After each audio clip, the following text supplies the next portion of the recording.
Olá, gente! O nosso programa Bem Assim já está começando e olha, hoje, nesse Dia Internacional contra a Discriminação Racial, o nosso programa está lindo, repleto aqui de mulheres empoderadas, maravilhosas, para a gente conversar sobre essa temática muito importante. Pois é, a gente está recebendo aqui a Ábia Marpim, além dela, a Deise Maria e também a nossa lindíssima aqui, Naná Martins. É tudo isso agora aqui no seu programa Bem Assim, que já está no ar.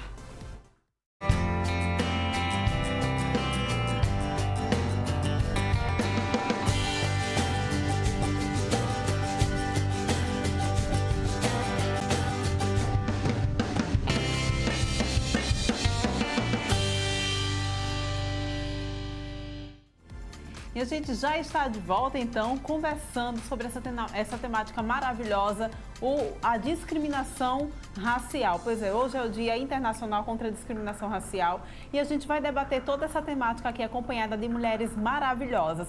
E se você se interessou também por essa temática, então não perde a oportunidade de acompanhar o programa, mesmo que você esteja saindo de casa. Ainda há a possibilidade de conseguir acompanhar a gente através do teu celular. É só baixar o aplicativo da TV Mar no teu celular e acompanhar a gente de qualquer lugar em que você esteja. É possível também acompanhar a gente através do portal Gazeta Web. Então acessa lá www.gazetaweb.com e fica por dentro de toda a nossa programação, além, é claro, de estar sempre muito bem informado através do maior e melhor portal aqui de Alagoas. Mas, claro, que a TV Mar também está sempre presente nas redes sociais, então acompanhe a gente também através das redes sociais. O Facebook, o Instagram, o Twitter e também o nosso canal no YouTube, onde você pode acompanhar todos os nossos programas, rever entrevistas, rever os programas também a qualquer hora do dia, em qualquer horário que seja mais conveniente para você. É a TV Mar sempre presente também em todas as tecnologias para te fazer cada vez mais perto da gente. Agora a gente vai iniciar a nossa conversa maravilhosa. Olha, estou aqui, Márcio, dá para pegar a imagem dessas mulheres maravilhosas que estão aqui comigo, olha só.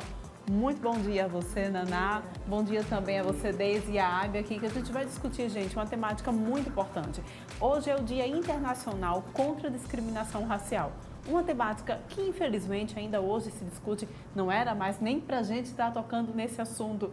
A gente já deveria, na realidade, ter superado tudo isso, principalmente o Brasil, um país um país rico em cultura, e rico também em cultura, bastante em cultura afro. Eu acho que a gente já deveria, na realidade, ter superado tudo isso. Mas, ainda assim, é preciso a gente abrir esse espaço e ter essa conversa. Bom dia a vocês, bom dia, Ábia. Eu queria que você pudesse conversar um pouco com a gente sobre isso. Bom dia quem está em casa. Eu vou convidar vocês para a gente fazer um pequeno exercício para imaginar que num bairro que tinha, na década de 1960, mais ou menos, tinha 99,5% da sua população de pessoas negras, de pele escura. Só que para que essas pessoas circulassem na cidade, para que elas pudessem acessar determinadas lojas, estar em certas praças, o horário que elas andavam, qual rua elas podiam circular, elas tinham que ter um documento, uma espécie de passaporte, para circular no próprio bairro. Isso acontecia num bairro chamado Sharpeville.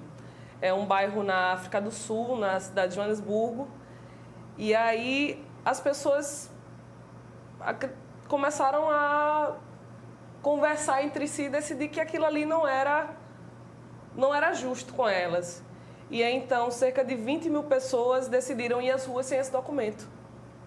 Elas disseram, a gente não vai mais usar e a gente não vai só às ruas, a gente vai para a delegacia para que eles prendam todos nós.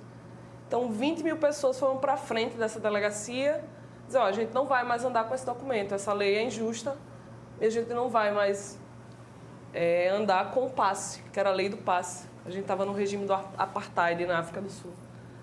E aí a polícia decidiu abrir fogo.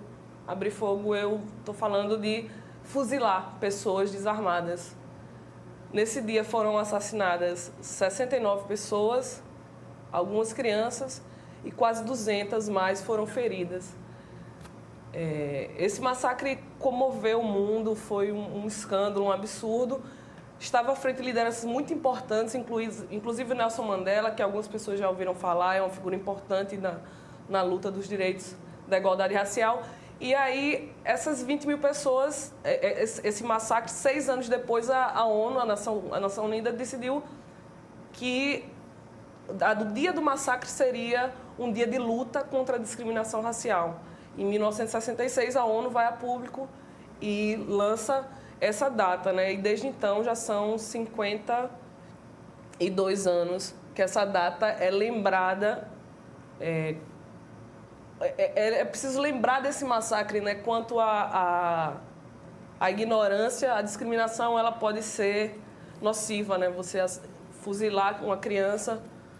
Enfim. Quando a gente fala de discriminação racial, eu acho que muitas pessoas ainda se perguntam o que é isso, porque eu acho que muita gente ainda acha que não existe, que essa história de preconceito, de discriminação racial não existe mais. Mas o que é, afinal, a discriminação racial?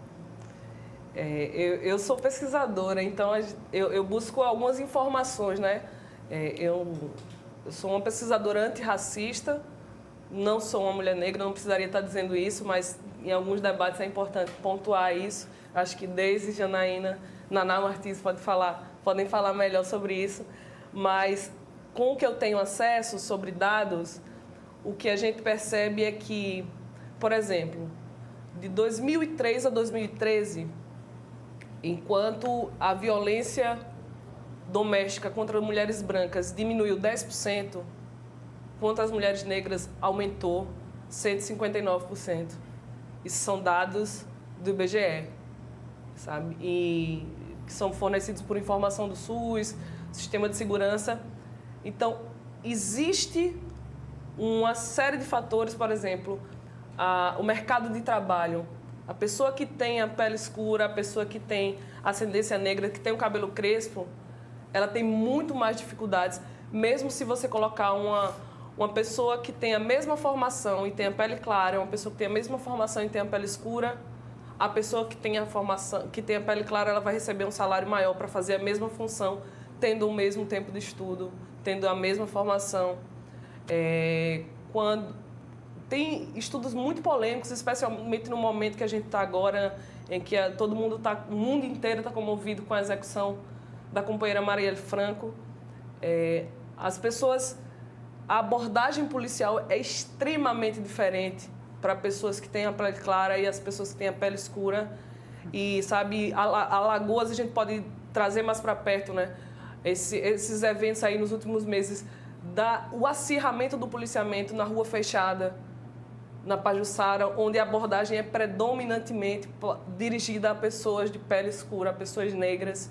E esse é o esquema da discriminação. É você receber menos, é você ter menos chance de estudar, é você estar mais sujeito à violência, é você ter menos chance de avançar na vida simplesmente porque você nasceu com a pele escura.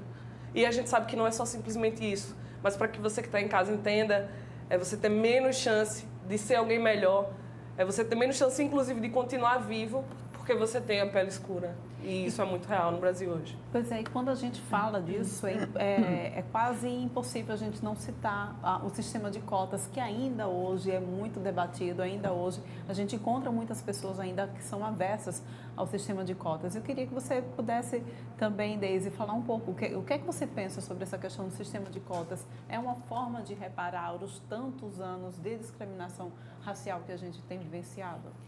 Bom dia a todos, né? É com muito prazer, assim, é uma onda de emoções, porque você sente prazer em debater, em conversar e, ao mesmo tempo, você se sente triste por ainda ter que falar sobre isso, por ainda ter que tentar, né, buscar consciência, que é o que falta.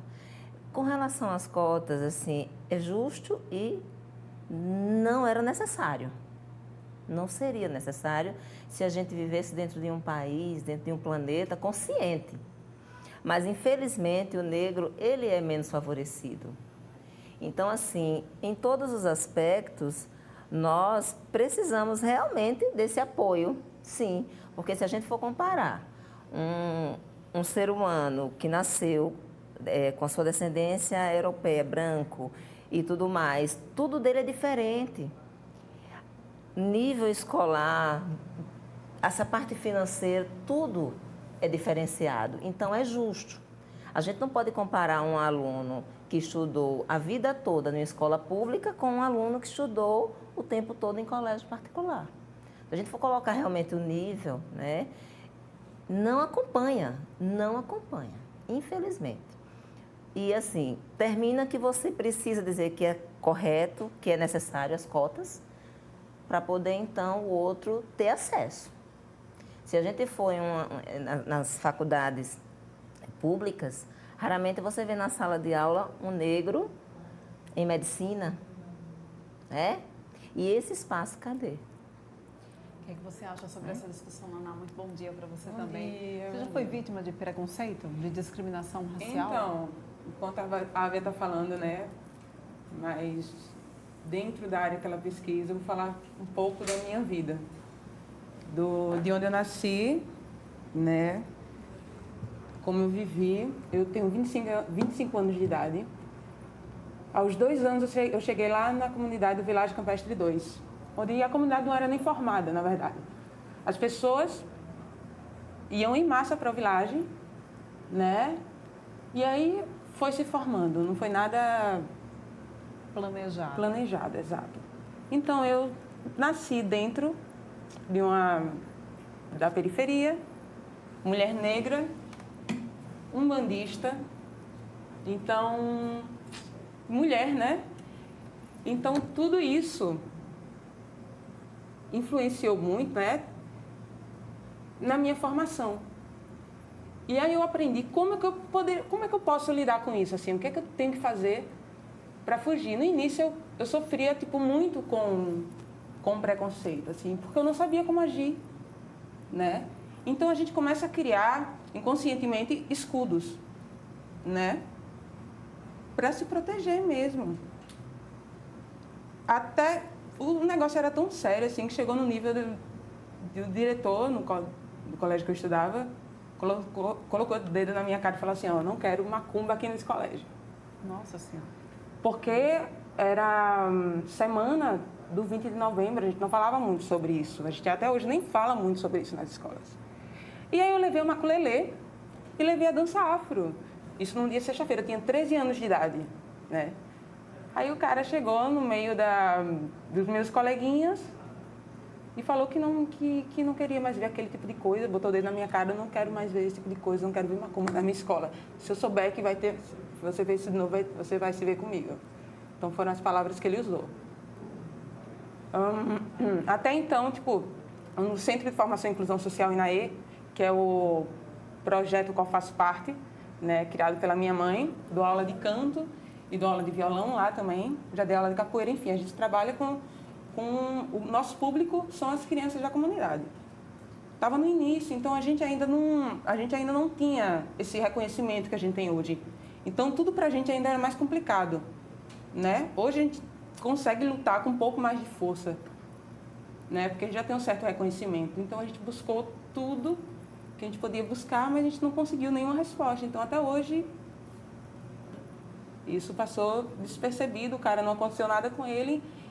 Então eu fico imaginando, né? Quantas e quantas pessoas não passam por isso e são silenciadas. Saem impunes.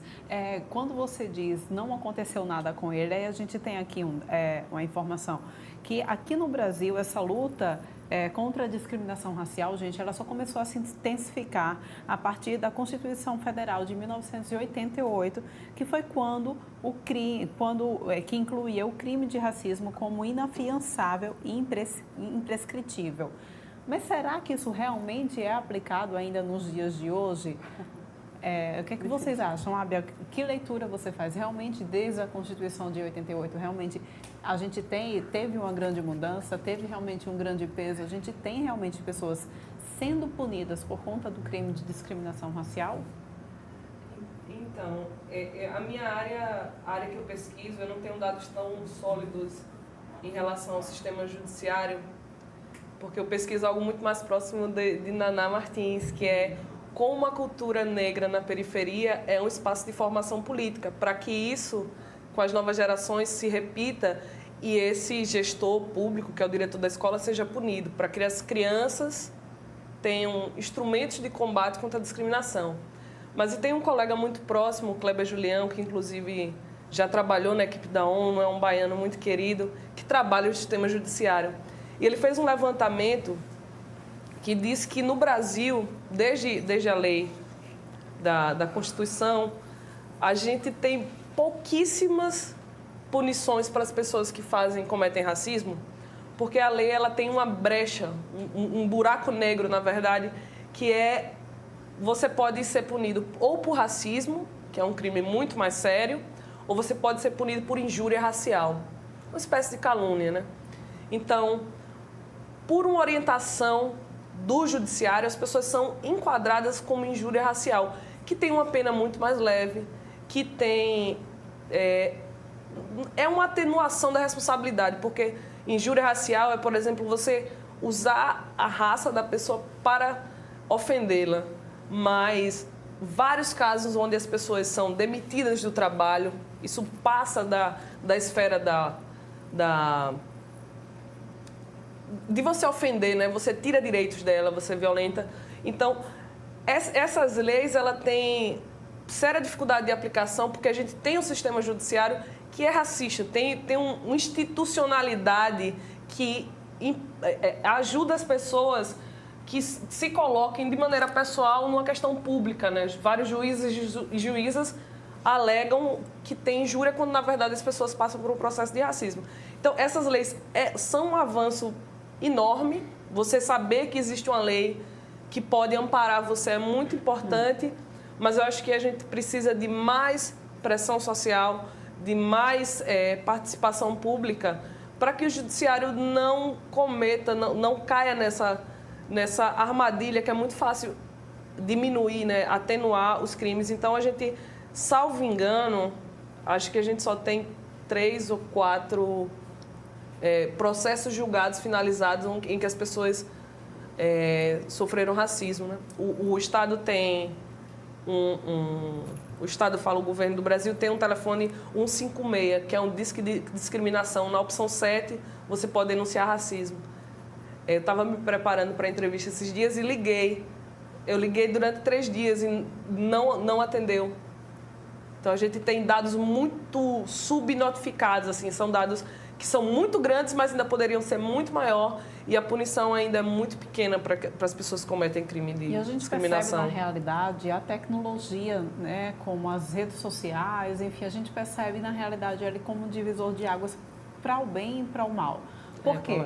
Porque a gente vê, por exemplo, hoje em dia qualquer pessoa pode filmar, a gente já viu, inclusive a gente fica estarrecido com os crimes de discriminação racial que ocorrem, que são divulgados nas redes sociais, né, através da internet, e a gente consegue realmente ver o quanto que isso ainda é real, o quanto que isso ainda é concreto. Mas, ao mesmo tempo, as redes sociais também acabam se transformando num veículo, né, de crimes contra o racismo, né, contra as pessoas negras, como infelizmente a gente tem visto aí várias postagens de pessoas realmente ofendendo bastante pelo simples fato da pessoa ser negra, inclusive até contra crianças.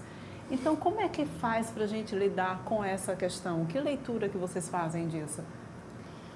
Gente, dentro da área que eu trabalho, no caso, é constante os relatos, né? Eu sou cabeleireira com a formação e especialização em cabelos étnicos afro. E que eu tinha noção do que era que eu ia receber. E como seria esse projeto que eu ia voltar realmente a essa questão da aceitação.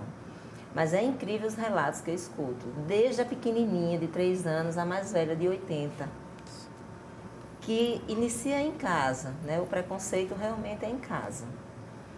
E eu estava até conversando antes de entrar com a Lara, que é assim, essa questão não envolve apenas o tom de pele, tá? Não é o cabelo, não é o tom de pele, é porque nós descendemos de um povo que foi escravizado. E é historicamente vivo, todos os dias nós somos atacados. As minhas clientes chegam eu me sento antes de atender uma cliente para falar da dor do que ela vive ainda. Como eu tenho uma criança que com 3 anos a mãe não tira uma foto com ela porque ela tem cabelo crespo. A mãe. Eu fui educada e criada, eu nasci em um berço racista inconsciente, que me chamam de moreninha até hoje. A Deise não é negra. E que isso ofende, tá? Porque o racista, muitas vezes, ele faz e ele próprio acredita que ele não está sendo, que ele não está ofendendo nem ferindo. Mas assim, a nossa arma e tudo está acontecendo, tá bom, hoje está bom. Hoje a gente já tem estudos, hoje a gente tem esse espaço aqui que a gente pode falar.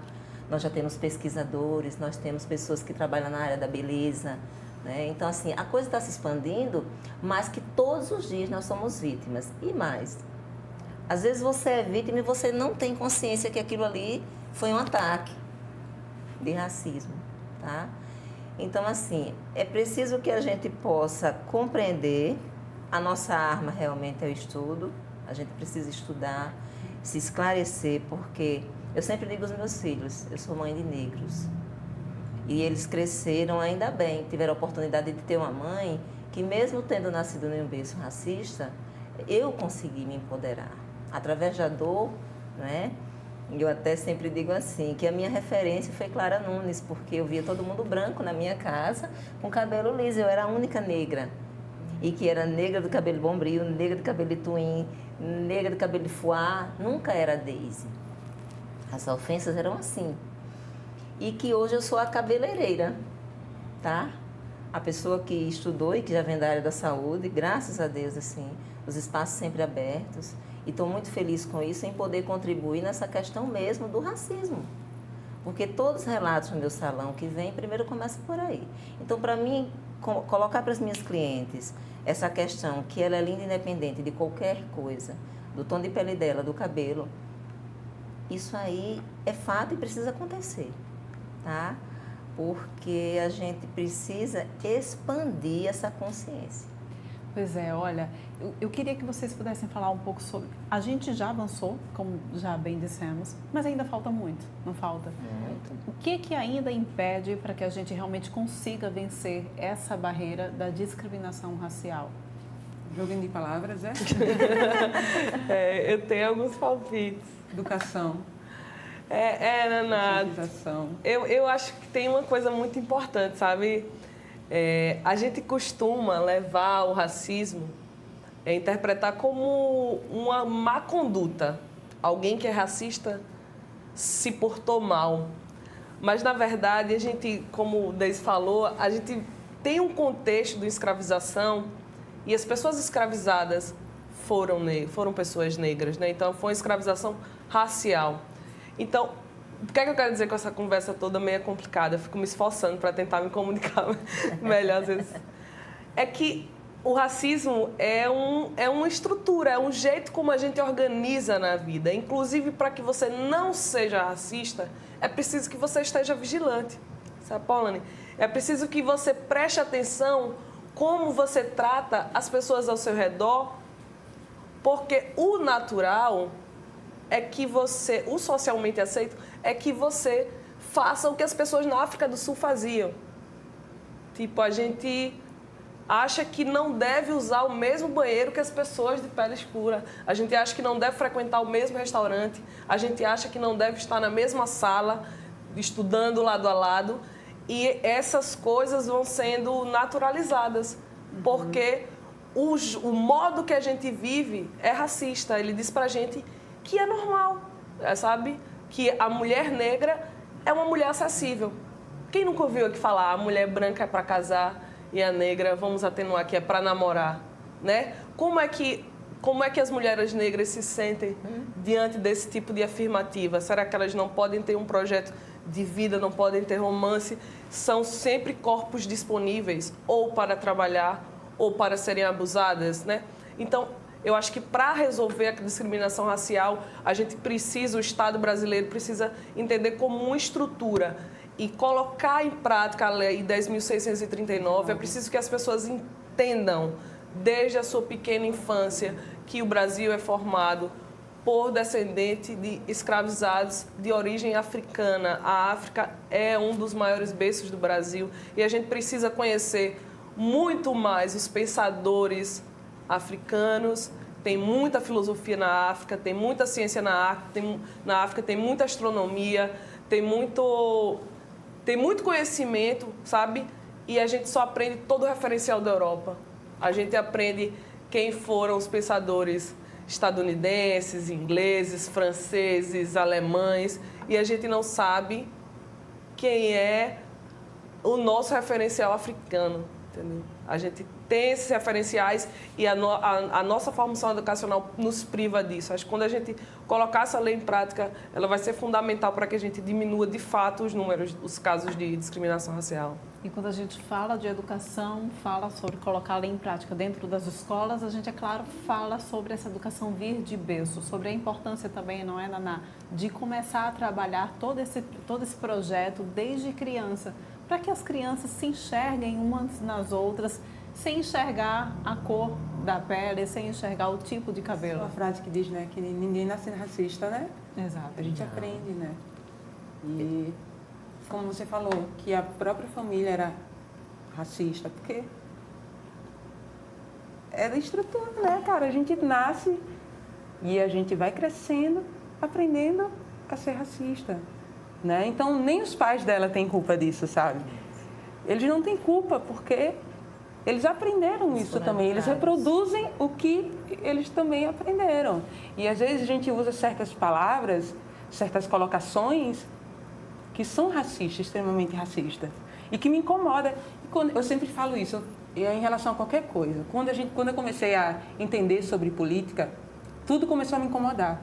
Porque o que para muita gente é normal, para mim eu ficava maluca. Eu falei, pelo amor de Deus, não.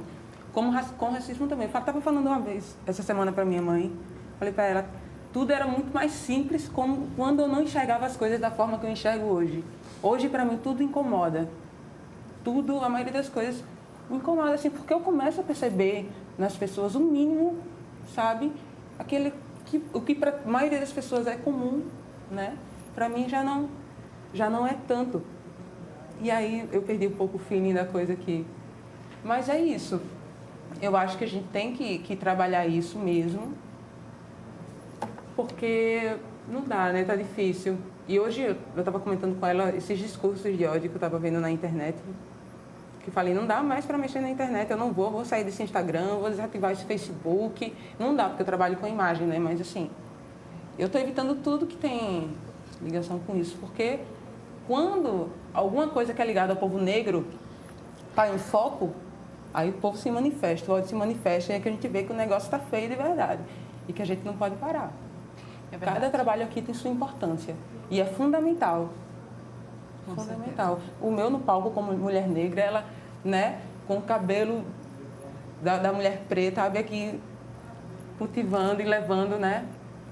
Pois é, gente, olha, a gente vai para um rápido intervalo, porque no próximo bloco a Deise já começou a falar aqui da vida dela e a gente vai falar um pouco mais sobre essa questão, o empoderamento da mulher negra, a aceitação dos seus cachos. É daqui a pouquinho, eu volto já.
Mas todo mundo ligado.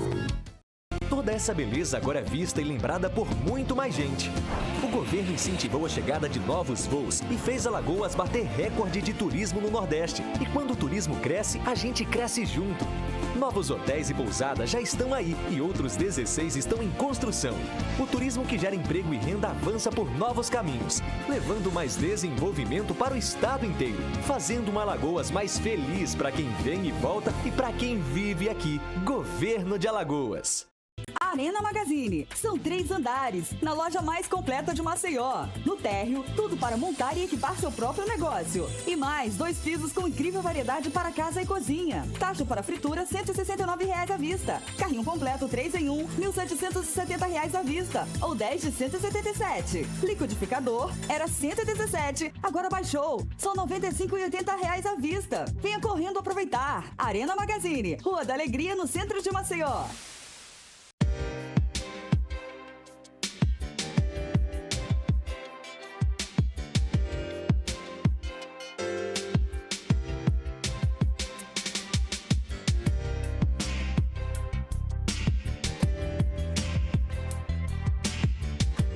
O bairro de Fernão Velho é um dos mais antigos de Maceió. São quase 3 quilômetros quadrados e 28 logradouros. A história do local está ligada à fábrica têxtil Carmen, a primeira de Alagoas, fundada em 1857 pelo Barão de Jaraguá. Mas as portas fecharam em 2010 e hoje só resta a fachada. Fernão Velho ainda possui a mais antiga estação ferroviária do estado. Além da riqueza histórica, Fernão Velho é privilegiado pela natureza. Aqui existe uma boa parte da Mata Atlântica e o bairro é margeado pela Lagoa Mundaú. O comércio é aquele típico de bairro, com lojas, mercados, farmácias e uma feira. Mais de 5.700 pessoas vivem em Fernão Velho.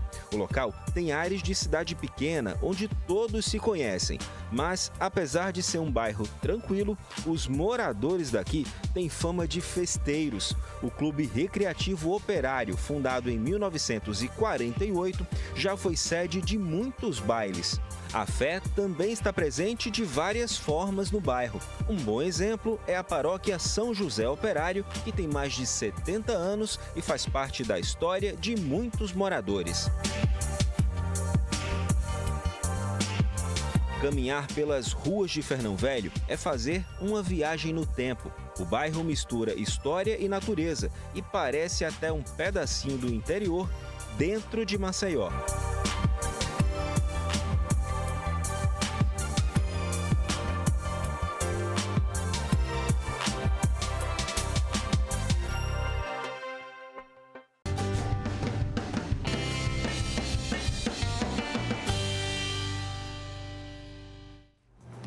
E nós voltamos agora com um programa bem assim, com uma temática maravilhosa, um papo delicioso que a gente está tendo aqui com essas mulheres sobre a luta contra a discriminação racial. E para iniciar esse novo bloco, eu já queria que você aí de casa puxasse a cadeira para acompanhar a história aqui da Deise Maria. Vamos ver agora na reportagem de Mauro Vedequim.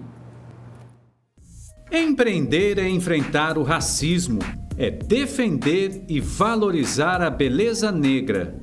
Salve Salvador, me bato, me quebro tudo por amor, eu sou do Pelô, o negro é raça, é fruto do amor. A cantora Juscelia Gomes é uma das clientes do Negra Beleza, um salão focado na estética afro. O empreendimento, criado por Deise Maria, completa o primeiro aniversário em abril. A ideia de abrir o Negra Beleza surgiu quando Deise soube que perderia o emprego no hospital onde trabalhava. Importante dizer, ela começou no hospital como faxineira e chegou à gerência administrativa. Eu sentia necessidade, porque partiu daí. Eu tinha necessidade de ter um salão específico e eu não tinha. Porque nós temos aqui em Maceió pessoas que trabalham também com a beleza negra. Mas não era um salão que abrangesse tudo, enfim, que tivesse química, que a gente trabalhasse com essa questão do empoderamento, com assessoria, que envolvesse o geral, tá? e principalmente o empoderamento. Ao valorizar a negra beleza, Deise percebeu que o salão também seria um local de multiplicação da autoestima de suas clientes. A estética negra como empoderamento. Chega aqui com muita dor e sai daqui iluminadas. E isso não tem dinheiro. O resultado é perfeito no íntimo, sabe? Eu não consigo explicar a alegria. Gente, eu não consigo entender muitas vezes esse poder, porque eu preciso ter muita força, eu preciso colocar tudo o que eu tenho, tá, psicologicamente, para que aquela criatura escute, absorva e siga. Então não é. Cada dia que passa eu consigo enxergar o Negra Beleza como um templo de amor. E é por isso que todos que chegam aqui sente-se em casa, tira a sandália, ri, dá gargalhada, chora. E é isso que faz a Negra Beleza acontecer e a minha satisfação, como profissional e como pessoa. A administradora Cibele Pinheiro conta que tinha dificuldade em aceitar o próprio cabelo, mas o medo de mudar ficou para trás. Quando eu fui na Deise, realmente eu acho que eu fui com muitos problemas assim de bagagem. Mas você vai relaxar meu cabelo, você vai mudar o meu cabelo. Não, passei tanto tempo já, né? Nesse processo de deixar a química e aquele medo. E de fato ela senta, conversa contigo, entende os teus problemas, os teus receios primeiro para poder depois te propor uma solução. Cibele, quando foi isso? Faz quanto tempo? Nossa, acho que tem uns 2 anos. 2 anos? Tem uns 2 anos mais ou menos. Tá. De lá para cá, só Deise. Eu tinha muita preocupação de estar no ambiente formal com um cabelo que chocasse demais.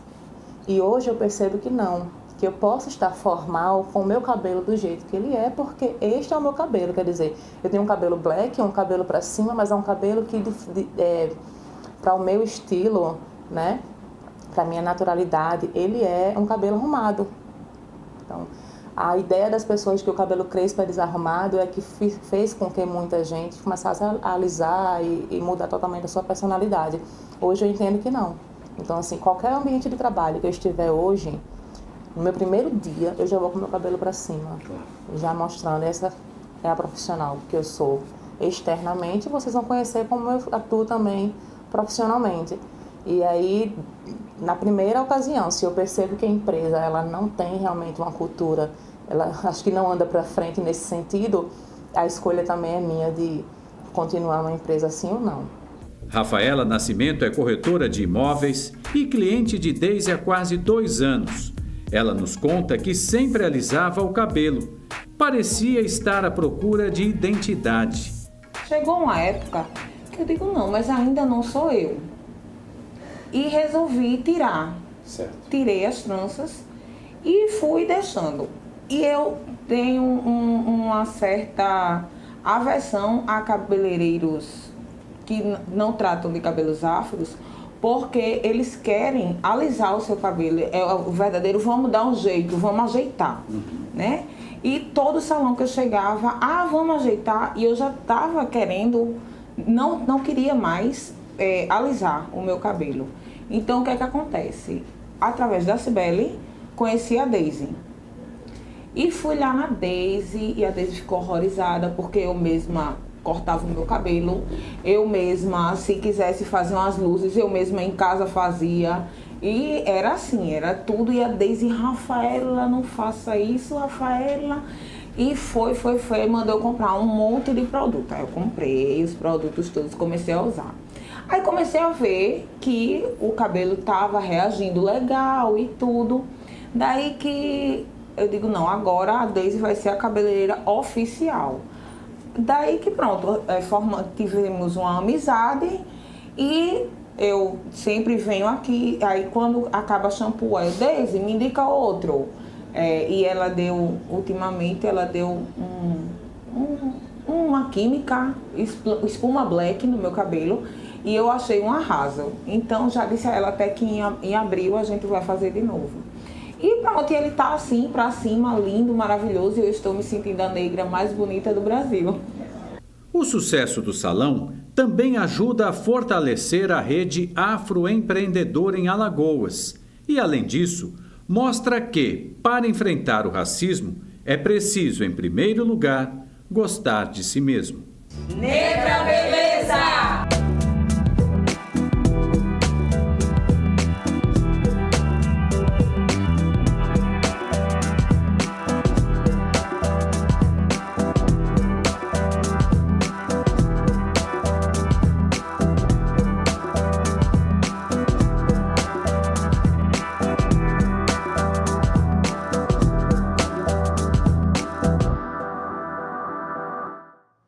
Lindo trabalho aí do nosso repórter e apresentador Mauro Vedequim. Parabéns por essa matéria, ficou linda, Mauro. Gente, bem como ele disse, tem que gostar de si mesmo, tem que se aceitar. Esse processo de aceitação é difícil? Nossa, muito complicado. Eu tenho clientes ainda que iniciou há 2 anos e ainda não conseguiu se empoderar. Não conseguiu aceitar. E é impressionante, aí vai, né? Porque aí eu trabalho tanto com natural como também com químicas. Em algumas clientes crespos eu trabalho com química, que é química específica, tá? Que é para elevação do black, que é para deixar ele com a definição melhor. Porque assim, a dificuldade é isso, porque geralmente os salões convencionais trabalham alisando ou tirando a raiz com o pente, deixando ela lisa, que automaticamente vai para as pontas. Então vai dar no mesmo, selar as pontas. Eu faço a elevação. Aí, vamos lá, vamos trabalhar esse crespo, porque são as crespas que mais sofrem e não se aceitam, por conta da questão da discriminação. Quando eu termino o cabelo, tá alto ainda, Deise. Não tá alto, ele nasceu alto. A aceitação é preciso você se ver, se enxergar e entender. Eu descendo do negro, o meu cabelo é étnico. Eu preciso aceitar isso para aceitar o volume. E eu digo assim para ela sempre, olha, Deus quando criou a gente, criou dentro de um projeto perfeito. Já pensou as negras nas lavouras, no sol, com o cabelo liso ou careca? Como é que ia aguentar a dor do peso de madeira, de carregar água, de fazer tudo no sol o tempo todo? Então, é uma proteção. Ele criou um projeto perfeito para a gente aguentar a dor e hoje a gente pode embelezar isso aí. Aí vem a conversa, aí vamos lá, o que está acontecendo em casa. Ah, mas a minha mãe não aceita. Eu quero esse cabelo, mas a minha mãe disse, pintei esse cabelo, passa o pente nesse cabelo, alisa esse cabelo. Eu tenho um dinheirinho que eu vou lhe dar para você ajeitar esse cabelo em casa. E a coisa vai ganhando uma proporção de dor, né? Quando vem para mim, vem assim, vem todo mundo maltratado, interno. Você aí faz eu um trabalho externo ou interno. Enquanto eu não percebo o empoderamento, eu não largo. Aí eu ligo, eu converso, tem um grupo, vamos para o grupo, vamos conversar. Sempre há integração entre as clientes, porque uma vai contando a história da outra. Para você ter ideia, eu não vou lá, internet não tem no salão. Aí me perguntam, Deise, vai ter internet? Não, eu vou colocar. Mentira, não vou. Já não disse vou, aqui, já gente, não vai. aqui, sabe? Porque ou você senta lá para ouvir a dor do outro também, chega chorando. Às vezes eu começo a dar o primeiro corte para retirar a química, a lágrima desce. E eu preciso estar muito bem preparada. Tem uma carga muito grande para você muito. também, Eu né? chego em casa esgotada, não consigo falar mais. Porque eu ouvi e eu falei e eu expliquei e eu contei a minha história, que não foi diferente. Porque assim, o bom é que eu vivi tudo o que elas vivem, menos a química, porque eu nunca alisei meu cabelo. Eu sou muito feliz por isso, por essa aceitação, por esse empoderamento, e que foi algo divino, porque eu nasci, como falei, dentro de uma família onde eu tinha, né, essa questão de não me aceitarem, e assim, eu vim com aquele propósito, vocês vão ter que me engolir. Vocês vão ter que me engolir, estou aqui, né, e quero sim, dentro desse projeto, ajudar mesmo na questão do empoderamento feminino, que nós somos negras, mas nós somos belíssimas. Nós temos força, eu falei com o Mauro na entrevista lá, que assim, isso vem da nossa geração mesmo, dos nossos ancestrais, essa força, né? Senão a gente não aguenta. É verdade. Nanai, você está aí também com os cabelos lindos, muito bem trabalhados. É verdade. Você pode falar também um pouco sobre esse processo? O seu cabelo não chega a ser crespo, mas é um cabelo cacheado. É um cabelo cacheado. Eu sempre tive o cabelo muito grande, assim, né? Pegava assim no comecinho do bumbum, mas aí ele era muito armado e eu gostava de ficar com ele. Só que eu ficava correndo, gostava sempre de andar com ele solto. Aí, quando foi um dia, uma cabeleireira chegou lá em casa e disse que só ia abaixar um pouquinho a raiz, né? Porque ele era muito grande e muito armado. E ela falou que se abaixasse um pouquinho a raiz, né, ia melhorar, não sei o quê. Aí ela pegou o rapaz, colocou alisante no meu cabelo inteiro. E alisou? Não, já era, né? Aí, cortei, aquilo acabou comigo. Para recuperar, eu comecei a usar miojo. Usei trancinha, fiquei usando, aí depois o ruim é para você desapegar. Você começa usando, agora para você tirar, minha amiga, fiquei usando acho que durante uns 5 anos. E aí eu parei de usar agora de novo, porque como ele tá todo natural, meu cabelo. Só que agora eu tenho dificuldade em usá-lo curtinho, né? Tô esperando ele crescer um pouquinho, o meu natural, para deixar ele maiorzinho. Por enquanto tô usando esse aqui, eu adorei. Falando, mas eu tô me trabalhando. Eu falei, minha gente, quando ele crescer, eu tenho que tirar esse. Porque não dá, porque se você deixar, você acostuma demais. Né? Ela que fala aí melhor do que eu, mas ele já tá todo natural. Isso que me deixa feliz, né? Porque é difícil, viu? É difícil assim, a dificuldade de você usar um cabelo sintético muito tempo é a questão de você desenvolver a alopécia, né? Porque é apertadinho, é um cabelo que você precisa estar trocando em 3 meses. Esse cabelo não faz reposição, não é tratado. Exato. É você tirando e colocando outro, tá? Aí esse cabelo, e o seu cabelo tá lá. Aí ele não está sendo cuidado, não está sendo tratado, porque quer queira ou quer não existe um tratamento quando ele está todo amarradinho, presinho. Aí você precisa ter esse cuidado, assim, com o tempo que você vai passar fazendo essas trocas. Se pelo menos faz, mas dá um espaço para tratá-lo. Tratou, recoloca novamente. E assim, cresceu, solta, libera, deixa livre. Nossos cabelos são abolidos. Eu sempre digo isso. O cabelo que você não aceita ele e que ele tá ali, que você só quer ele lisinho, ele tá depressivo. É verdade. Depressivo é ótimo. Olha, pra gente não ter esse clima aqui de depressão, eu queria que a Naná soltasse a sua voz, então, colocasse esse vozeirão aqui pra fora, que a gente, é claro, tem Naná, tem que ter música. A carne mais barata do mercado é a carne negra. A carne mais barata do mercado é a carne negra.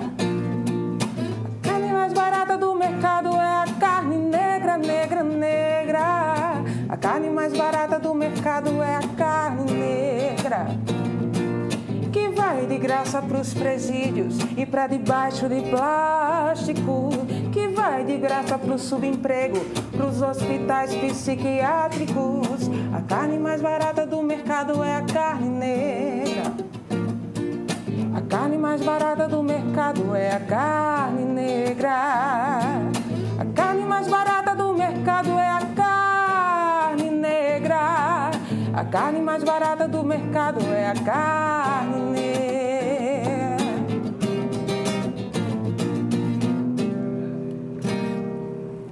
Só um pedacinho, né? O tempo tá curto.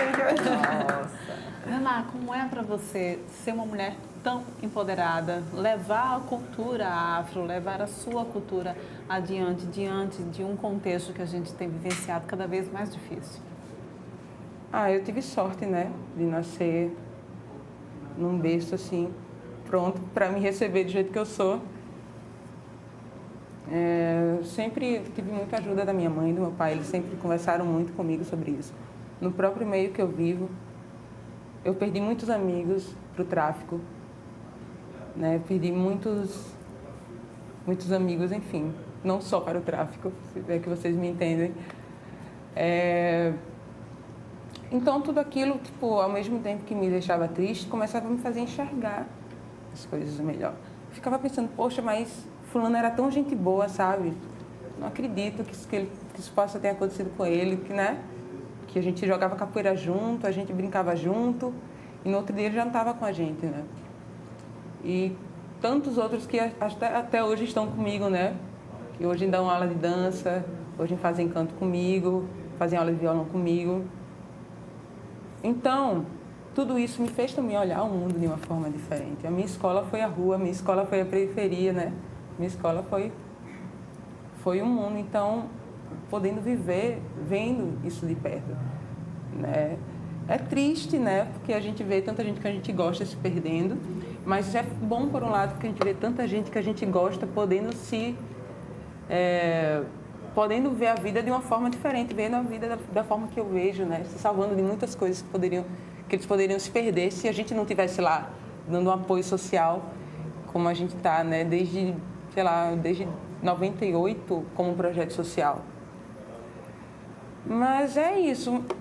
E eu não poderia levar nada diferente do que eu levo se não fosse a minha música afro, né? Eu não podia levar outra coisa, além da minha música afro, da minha música de gente preta, minha música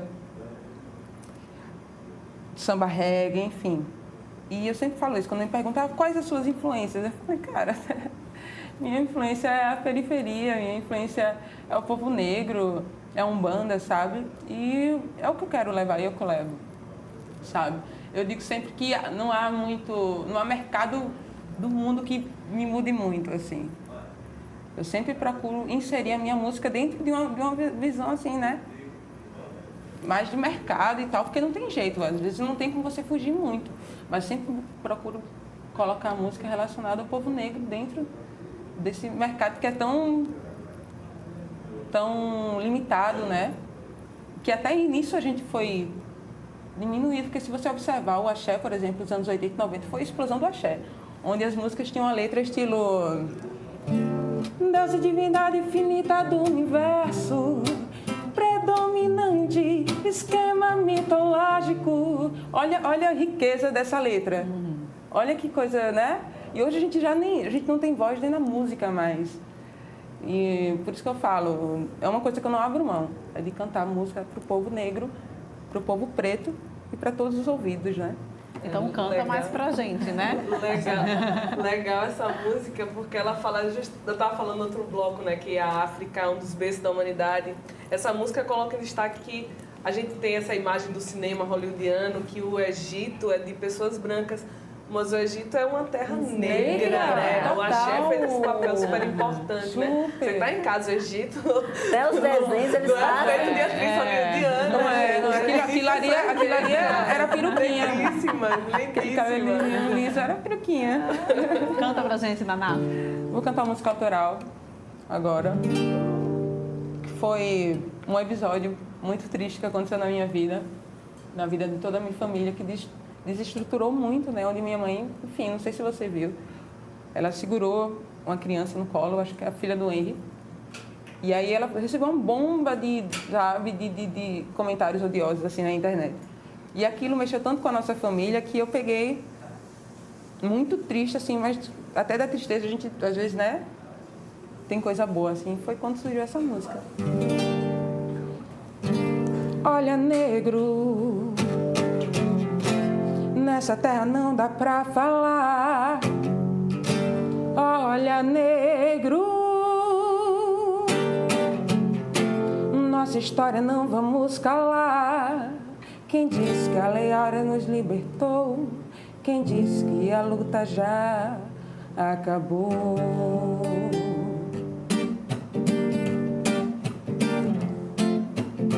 Mas não vamos calar. O chicote só mudou de forma, mas continua a machucar. A ignorância engolindo o mundo e você insiste em não ver. Quantas almas vão morrer e você cego não vê? Seus olhos verdes terminam tudo e você cego não vê que eu sou negro e simplesmente sou igual a você. Quantas almas vão morrer